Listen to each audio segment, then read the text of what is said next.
It's Thursday, August 3rd. I'm BVG. It's episode 261 of the Tree 59 Get podcast. out of here, Loch Ness Monster. I don't know how it took me so long to make that You get joke. out of here. 261 episodes to make that joke. Alfred and Dara, Kerr, thanks for coming in today. Yeah, thanks for having us. Yeah. We've got a real Facebook-heavy episode today.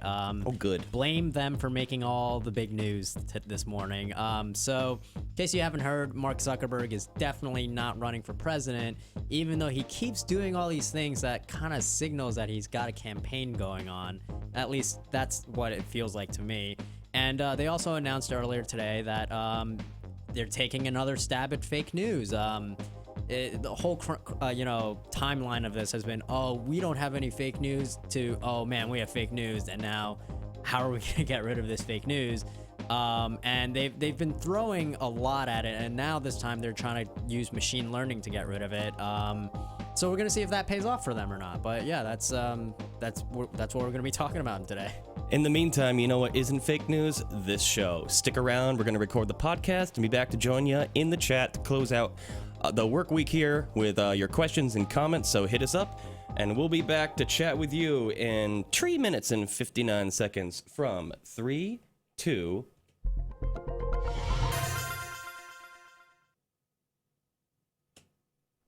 Welcome to the 359. I'm Alfred Ng. And I'm Dara Kerr. So in case you haven't heard, Mark Zuckerberg is definitely 100% not running for president, or so the Facebook founder says. In his continuing vision to not run for president, Zuckerberg has hired Hillary Clinton's former chief strategist, who is supposed to conduct research for the Chan Zuckerberg Initiative. So if he's not running for president and he has a chief political strategist, what does a political strategist have to do with Silicon Valley if that's not the case? Well, this isn't the first hire by the Chan Zuckerberg Initiative of a former Clinton strategist. So they hired recently, well, not that recently, but in January, I think it was, David Plouffe, who came over from Uber, but he was also a strategist for Obama advisor, senior. And so maybe the Chan Zuckerberg Initiative just really wants to have more political firepower. I mean, where would you have the most political firepower, though, if you're not the president? I mean, it just seems weird that, he's doing all these like cross-country trips. He makes all these stops in, well-known swing states and has dinner with families and goes to, these like blue-collar workplaces to kind of, here's me with, at this factory or something like that. It seems very much like a presidential campaign. Yeah, I see what you're saying. And also meeting internationally with heads of state and those kind of people. It's true. It's just weird that he does all this and then just tells people like I'm not running for president, and then this is just kind of like another like layer to it, Yeah. But a lot of these companies are looking to get lobbying power, political power, and Facebook definitely is one of those. Uber has hired political strategists. Lyft just this week hired Valerie Jarrett, who was a senior advisor to Obama. So I think a lot of these companies are seeing that they're going to need to get cozy with Washington to get what they need. Yeah, well, speaking of Washington and Facebook, we learned that the social network is expanding its fight against fake news. It's been a losing battle for Facebook once people figured out that, spreading fake news makes pretty easy money and it goes viral in an instant. In May, Facebook hired about 3,000 people to help review fake news content, and now they're tapping into machine learning.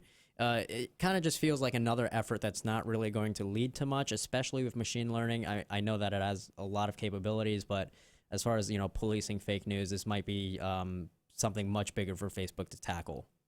Yeah, it's unclear how much this machine learning is going to help tackle fake news. It just seems to be kind of a turn of the screw in Facebook's initiatives for fake news. Apparently it's just was a little update to a blog post they had posted a few months ago. Yeah, last week when I was at DEF CON, I actually spoke with Garry Kasparov. He's the former chess champion that lost to Deep Blue, the artificial intelligence chess machine. And, he is a big advocate for artificial intelligence now, and he's talking about how Facebook, they needed this machine learning to match the pace of fake news that's coming on their social network, because if it was just humans, there's no way they can police all that content that's being posted all the time on their website. But they're saying that, the machine on its own can't basically monitor all that, because machines can also be tricked very easily, and that's why they needed more people to hire on that end as well. Wow, that's really interesting. So if you like what you heard today, check us out on CNET. I'm Alfred Ng. I'm Dara Kerr. Thanks for watching.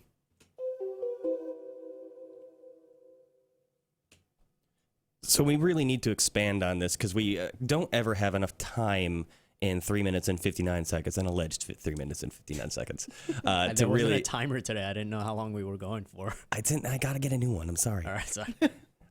So how exactly are bots going? I mean, you started to answer this, but how can bots stop fake news? It seems kind of the antithesis, if I may, of the solution is to put more automation in place. I mean, there's certain ways to as far as automation goes, I know that there's always like signatures for certain things, at least when it comes to like cybersecurity. So they'll take a look at basically like telltale signs of fake news, and then they'll basically like teach the bot like this is fake news, and if anything like this pops up, you should stop it. But the problem with that is that once people know that that's what the bots are looking for, they tailor it to go around that. And that's why it's always like a never ending like cat and mouse kind of thing. So certain things with fake news, it'll be that, you and I know like, oh, this like website is not real, is, if their web page only has like one byline at all times or anything like that, or if, there's no like mission statement on or anything like that.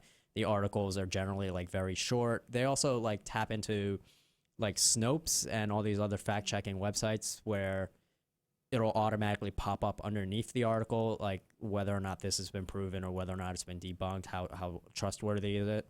So I assume that, their bots that they're using would be also checking against that. And if it's been proven, as like a hoax story, then it'll also automatically be blocked.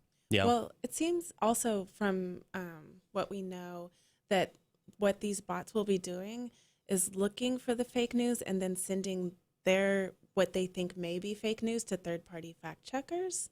So it will go through human eyes, I think, before being blocked. Yeah, I think a lot of people here and in the chat and elsewhere would agree that that's an important part of this, is a little more human aggregation involved in it, alleged intelligence instead of the artificial type. Yeah. I do think that the bots here are more of just a tool, like a flagging tool, than it is for, we're gonna automatically block all these like URLs and things like that. So outside of checking for already suspect sources, story length, what other facets are involved? What other red flags are there when it comes to snooping out a fake news story? I mean, I know that I used to manage like a Facebook for another like massive like media company, and the way that another factor that Facebook kind of looks into, and this is specifically for clickbait and not for like fake news, but I'm sure that they're looking into that as they apply the algorithm here, is the amount of time that somebody spends on a website once they've clicked through it from Facebook. They back then the algorithm was if you like spend a lot of time on it, like Facebook sees it as like a quality article, and they promote it more on like other people's like news feeds. As far as like fake news goes, I don't know how long people like spend reading those. I feel like one of the things is that with fake news, one of the patterns that I've noticed is they'll just share it and they won't actually read the article. It's all headline. Yeah, it's all headline. So that might be another like factor of like spotting out fake news, where if the click-through rate isn't that large, or if the like time spent on the page isn't really that long because there's not really any substance to it. Interesting. Ultimately, what I'm hearing though is we need to take more responsibility on ourselves. Yeah. I know that we are all probably guilty of getting overexcited sharing from time to time. I try to force myself to make sure to read and understand something before I promote it, even if the headline's like, that's exactly how I feel in life. I know that that's not the way to do it, and I'm certainly guilty. That one thing that keeps getting me, I don't know if anyone else has fallen victim or guilty to this, is dates. You'll see a headline from something that sounds utterly shocking, and it's from like 2 years ago. Yeah. I can't come up with any specific examples, but I know in recent memory I have been guilty of that, and I felt terrible for it. I was just like, oh man, I'm part of the problem. It happened to me yesterday. I didn't click through it though because I knew what the story was. It was you remember that like Heineken ad that went viral because it was like a direct response to the Pepsi commercial from Kendall Jenner. So that Heineken did one where it's like, yeah, have a beer and talk about like your differences kind of thing. I saw the headline was basically like, this controversial viral beer ad will make you question everything. And I'm like, what the hell is this? But yeah, that ad was from like whenever the Pepsi thing happened. So that was like a long time ago. And people on my feed Wasn't that long ago? It was like 2-3 months ago. Yeah, a couple months. Yeah, that's long in my in my lizard years. But yeah, people on my feed were still sharing it. And I was like, okay, but yeah, the whole like timestamp thing it's incredibly frustrating. Yeah, and like I said, sometimes you just kind of browse right over. That's the one thing I don't actively look for. And I'll be honest, sometimes it's not very well and prominent in an article. Sometimes I wonder if that's part of it, is that they want it to be evergreen even if it's not evergreen. Yeah, I mean, I also wonder though if like the bots are looking for that though, because I don't like, just because it's old doesn't mean that it's fake news. So I don't know if that's something that like they're on the watch out for. True, but it could be not timely anymore, therefore it's irrelevant, or maybe not irrelevant is the wrong word. But it doesn't mean it's fake. Right. Yeah. It's just, it's hard to read, and sometimes it's like, well, this is already done. Yeah. Have you guys noticed any less fake news coming up in your feed, or just generally in But your I mean, life? I kind of patrol that on my own though. Yeah. Same. Thing where like if I know somebody posted, I kind of just like block them or something. Honestly, I've kind of I have thinned out my feed to the point where it's like only 2 people in there anymore. Like 2 people and like stuff about Ninja Turtles. Like that's all I get in Facebook anymore. It's just like memes and videos. That's my feed now. Yeah. Well, yeah. We've recreated the bubble, so it's just it's not a safe place, it's just a funny place. It's just dumb. I like Ronnie's comments in the chat. He says, I'm kind of branching off on our prior comments, was if you want to save the world, I'm going to need you to step up and be active so robots don't take over the world. I, for one, welcome.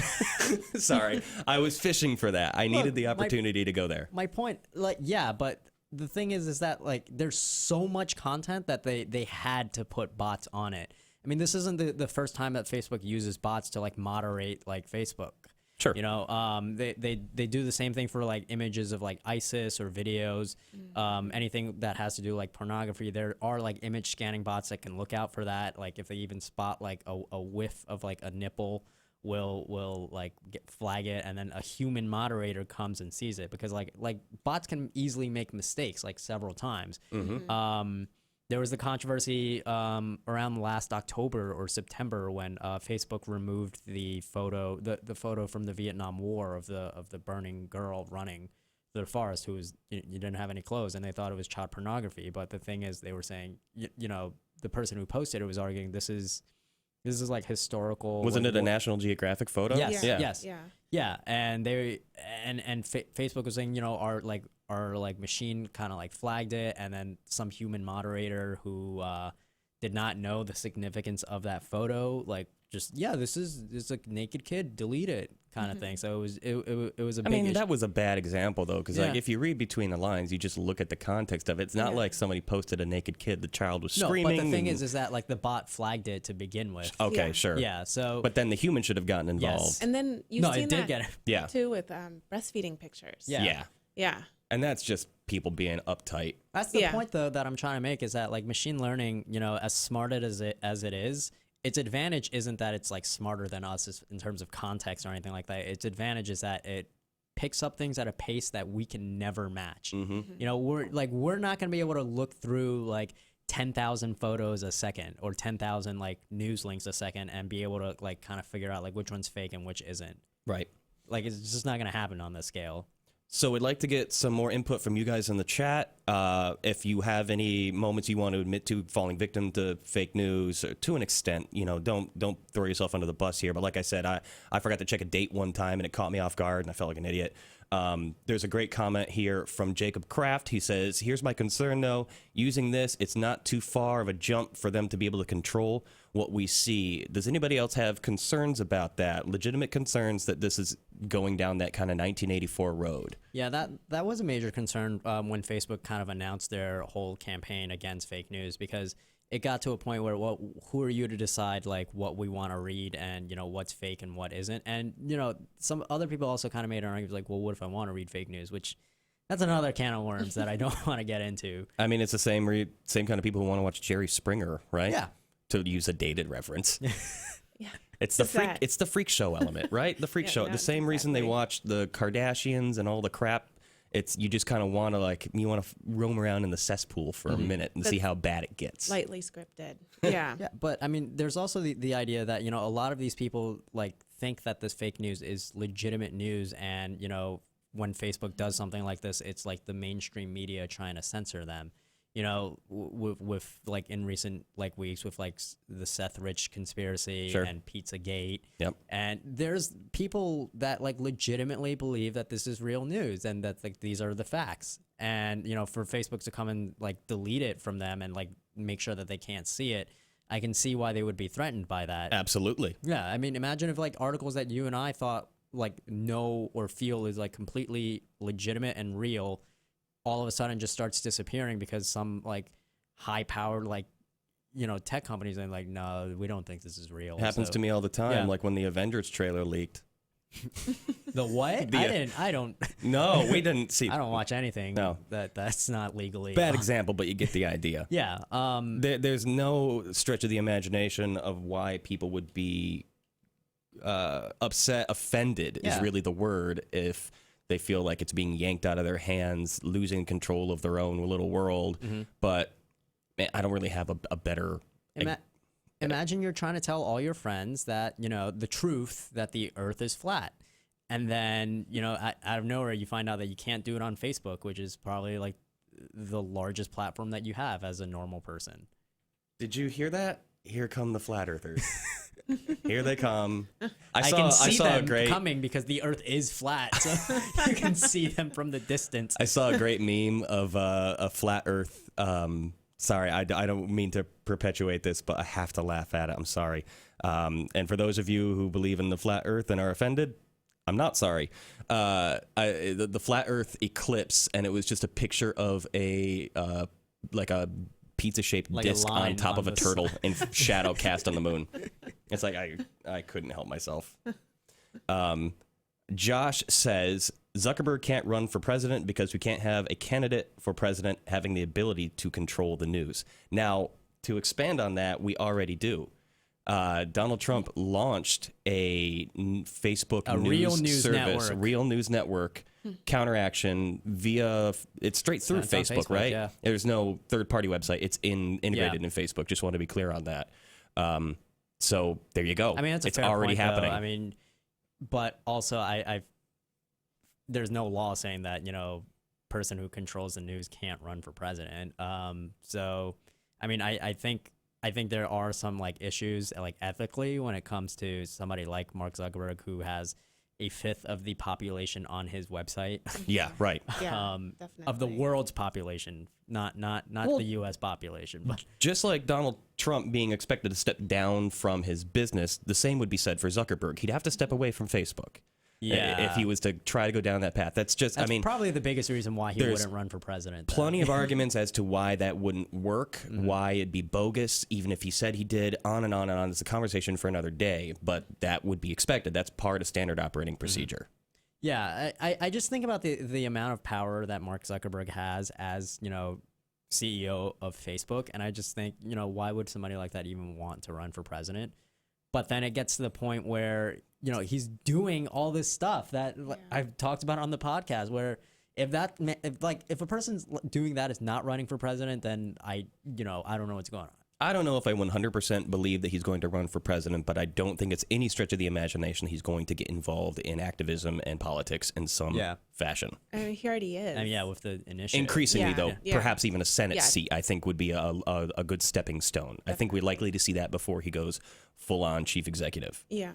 That's my personal perspective. I think He's not a dumb guy. What your opinion of him may vary, but he's not stupid. He's Mark a strategist. Zuckerberg? Yeah. Yeah, of course he's not stupid. Exactly. Well, that's what I'm saying. There's some strategy to it. He's just not going to go like, I'm running for president, like Yeah. the Like The Rock? like the Rock. That's exactly where I was going with that. As much as there's a morbid curiosity in me that would like to see that, I also was like, I've had enough TV stars in the our office. election. Yeah. This has become a circus now. Yeah. Again, a conversation for another day. Yes. Yeah. Let's get some personal opinions in here. Saru, I'm It's sorry, I'm going to pronounced butcher this name. Reese's. Sarab, do you guys think we can really fight fake news totally? Let's get just a complete gut reaction. Can we? Absolutely not. I mean, this has been going on since before Facebook. You know, there's always been propaganda. There's always been, oh, I heard that like this happened, and then everyone just starts talking about it as if it like actually did. I think Facebook has helped in a way where it's basically propagated, like it's spread. You know, It's a new form of propaganda spreading. Yeah, and it's insane. And I think that, you know, people have kind of picked up on that where it's become a part of like political strategy now where like they're relying more on social media. For some reason, people are much more likely to trust sources when it comes from like somebody on social media than like a mainstream outlet or anything like that. I think part of it is the whole trust factor of like, he's my friend. Why would he lie to me kind of thing? But at the same time, I also feel like that person, it's kind of like the web effect where, you know, he's my friend. Why would he lie to me? And then the person that posted it, you know, probably got it from somebody else that was also thinking the exact same thing. And it spreads through like that a vast network that way now, you know? Yeah, definitely. I totally agree. It seems it would be extremely difficult to stop it. And I mean, can we come back from this? I mean, I think we can rein it in, but it will take self-discipline. Yeah, it's going to take a cultural shift. It's not going to be it's not going to be a matter of we've got bots that block it now, you know. It's going to take a cultural shift of let me be a lot more skeptical when I'm, you know, clicking and reading things. Remember when Facebook wasn't about just sharing crap to each other, when it was about a communication tool? What? Some When like was 10 this? years ago. Facebook was or always about something? sharing crap to each other. I mean, no, back Before in the day, it was news just, feed? it was, There's a time before newsfeed. The Yeah. wall? yeah, when it was But you just, still it was posted more of a message board. Yeah, yeah. I remember those days when it first started. I was just getting into college. Perfect time. My generation ruined everything. Yeah. FTS Tuning says, I think Facebook should ban news in general. So going back to that. That's actually a very good idea because I don't care what you think about like on my Facebook feed where it's like, oh, cool, there's like a new mall near your block. I don't care. Like, I don't go to Facebook to find news. And I know that like a large population of millennials do that. Like, I think like 30 to 40% of like millennials get their like main news source from social media. It's made it easy. I'm not going to lie. I get a lot of my news from Twitter. But Facebook is just, I think it's because, you know, on Twitter, there's these professional journalists and, you know, industry folks that like are tailored to what my interests are. And if what they do post is fake, they get called out on it like very frequently. You know, so that's the thing. There's like a cultural shift. There's like a different culture on Twitter, and you know, fake news propagates like less frequently. Like via Twitter, people get called out on it in the comments. People actually check it out, and if it's bogus, it really doesn't get shared that much. And you know, if it's like egregiously bad, then you know you essentially just get roasted on Twitter, which is the best form of you know, fake news policing. Whereas on Facebook, it's, you know, like your aunt or your like grandmother or something like that, or you know, your uncle who like gets too drunk at parties, and it's like, here's what I think about this, and it just gets to a point like I don't care. I don't care. Yeah. Like That please. is the best description of Facebook I may have ever heard. Yeah, it's just like block news on Facebook, except CNET, because we have the Except CNET. You heard it here first, folks. That's it. No more news on Facebook. Only watch this show. That's probably the perfect place to wrap it up for the week. Dara, thanks so much for joining us. Yeah, of course. It's been fun. It's been great having you. Bring us home, Alfred. All right. If you liked anything you heard today, the 359 podcast is available on iTunes, TuneIn, Stitcher, SoundCloud, FeedBurner, Google Play Music, and of course, CNET.com. Thanks for watching. Bye-bye. Bye.